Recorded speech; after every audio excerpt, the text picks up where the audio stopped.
Hi guys, welcome. I just got 20 minutes ago 2 brilliant moves. Now I thought it'd be interesting to do this video and me having not analyzed it yet, so I can go through, show you the brilliant move and say why I played it, and then you can see why the engine wanted me to play it and see if it was a fluke or did I have a little moment of brilliance there. So I just played this game. It's a 10-minute game against this like 1500.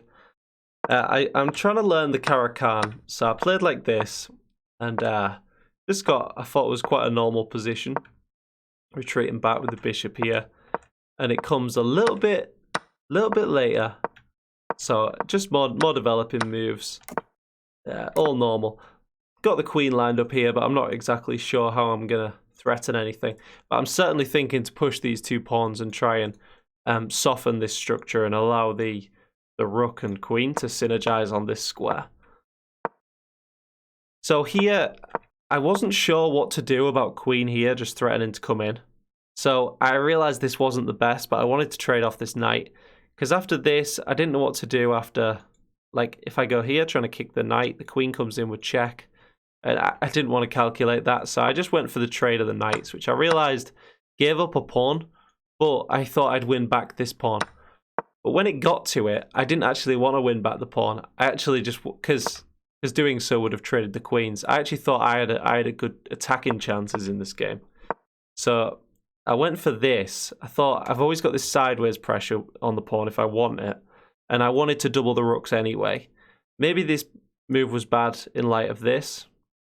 But maybe I could have played that and cracked after this. Is this good? It looks interesting. No. I don't know, it looks like softening up the structure. Anyway, what actually happened? So I've blundered a pawn here. Luckily they didn't take, because this is what led to the 2 brilliant moves. Now this was number 1, right? So before we go into the analysis, I haven't looked at it. Let's do like my hypothesis of why I played this move. I mean, I just thought I'd protect the rook, and we're coming in to threaten mate after the takes. I mean, it's just a lot of mate threats there. Also, it stops any sort of checks because, like, I realized the queen could take this pawn, but then after that, there was nothing else. So that was all my thinking was. Now let's see what the engine line says. Why was this so good? Okay, so I don't think this is related to our move. But the engine sees that we come back. So it just keeps the rooks connected. Because a brilliant move must be, with best play, it is still brilliant, right? So, I mean, wow, that's an interesting move. The engine's saying, going for their queen, they can take our queen. I mean, I think given that best play that I just went through, I'm clicking top right, which shows the best lines, guys. Given that best play, I think how I described the plan was similar to what the engine did.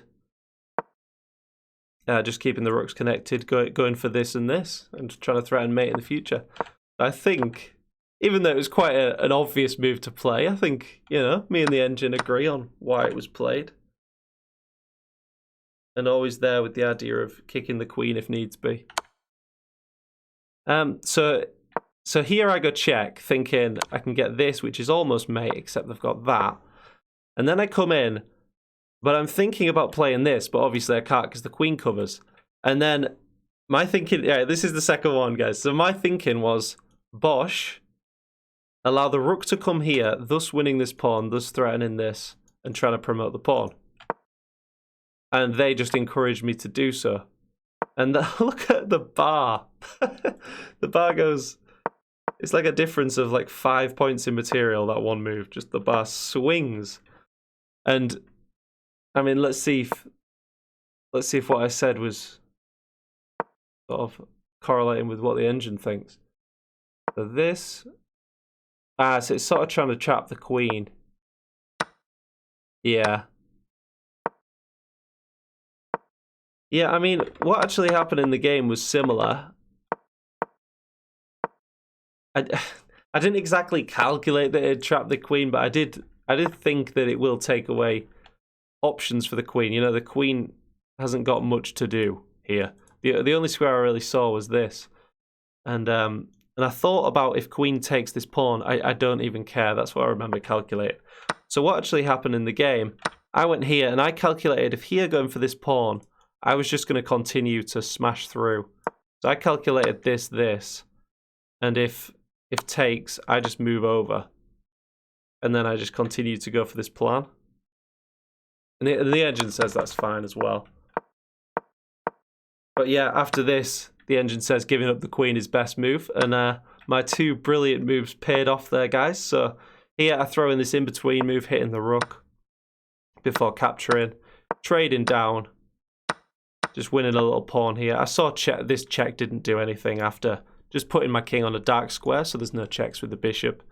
And if here, I mean, there's just takes, isn't there? So after this, you see it, guys. We got the fork, and then the opponent resigned. So I got two brilliant moves. Hope you enjoyed that one. Just like a little holding myself accountable, little what I thought, why I played it versus why the engine wanted to play it. So I hope that was interesting. If so, leave a like and subscribe, and I'll see you next time, guys. Cheers.